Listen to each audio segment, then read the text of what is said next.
Hey everyone, I hope you're doing well today. So this is my first video in which I'm going to get into some of the subject matter, some of the things, issues that I help my life coaching clients deal with. This one is actually really personal for me because it's something that I dealt with for years and years. I had help in overcoming it, a wonderful counselor who helped me through this, but it's something that pretty much crossed the board in some fashion that I hear from the clients that I work with, and when I was pastoring at the church, I heard it from members of the church, and it's just this very simple language. It's this idea of I'm not enough. I'm not enough. So going back, there was for me in my life, and why this is such an important personal thing for me is I struggled with that. I had gone through some really difficult things. Lost my dad to cancer my senior year of high school. A year and a half later, I was in a really bad car accident, 2 surgeries, 2 weeks in the hospital. My poor mama, seeing that happen, and then years later in my early 30s, I went through a divorce, which was really difficult and painful, and I was just struggling in life, and I realized I needed some help and started seeing a counselor. But through the process of this counseling, one day my counselor, who I loved, Gwen, she was just a straight shooter, and she looked at me, she goes, so I'm listening to your language and the things that you're saying about yourself, and I keep hearing these 2 words, not enough.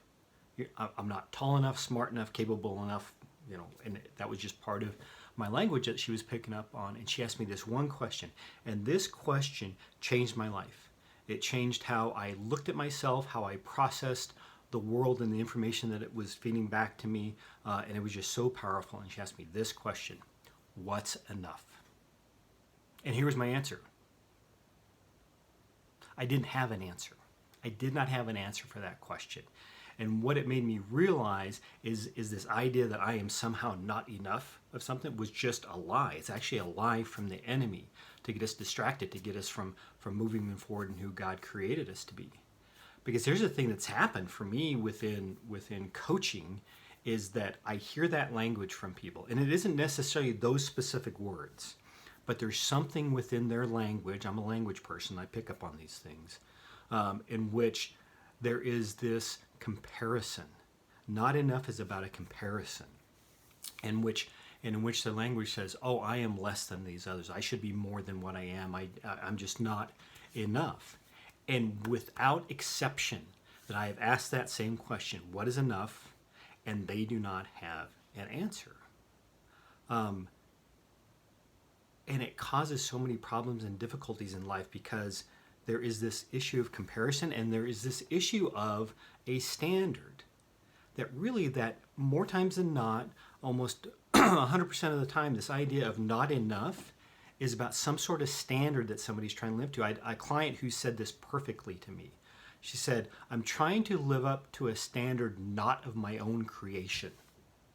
Not of my own creation, which means that she had adopted this standard which she couldn't explain, and she adopted it from people in her life, family, friends, from culture, and from the world, and it was this kind of amalgamation of these things that she was supposed to be. But when it doesn't come from God, or it doesn't come from within you, that God has spoken to you, it's going to be confusing. You're not going to have an answer because it's all these things that aren't true about yourself, or necessary about yourself, or God-driven about yourself. That not enough is very destructive language for you or for others. If you hear it from somebody else, one of the things I want to encourage in this is that you can take some of this information and use it in your life for the people that you care about. And if you hear that not enough language, ask them the question, what's enough? I'm sure you're going to get some blank stares and some hemming and hawing and because they don't know themselves. If you pick it up on yourself, that needs to be challenged. You need to think about, hey, what is the standard that I'm trying to live up to, and where did that come from? Where did that originate from? And that's something we're going to talk about later, is this idea of where do these thoughts and ideas that we have adopted into our lives and our thought process and beliefs, where do they come from if we're confused by them and they didn't come from God and they didn't come from us? Because it's always going to cause you problems in your life. It's going to create confusion and chasing after things that just really aren't in alignment of who you are.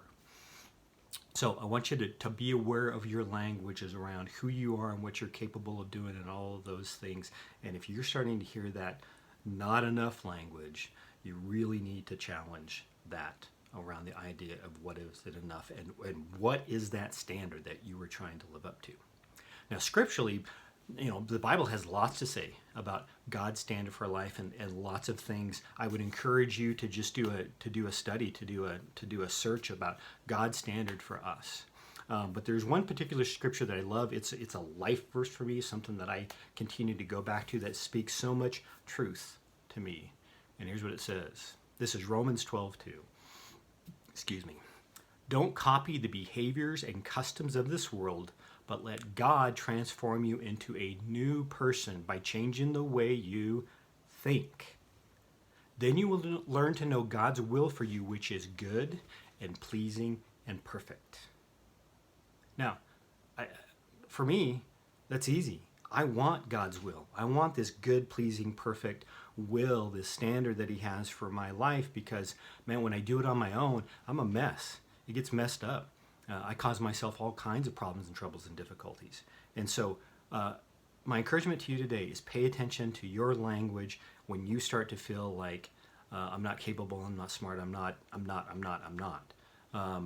Check that. And start pressing into who God says you are. We're going to talk about identity in upcoming sessions, in upcoming times here, because where you get that identity from is so important to the plan, the purpose, your ability to be purposeful and intentional around your life. So pay attention. Understand God's will for your life. And it's going to be awesome when you are able to step into that and to live into that. So there's my encouragement for the day. Lean into God.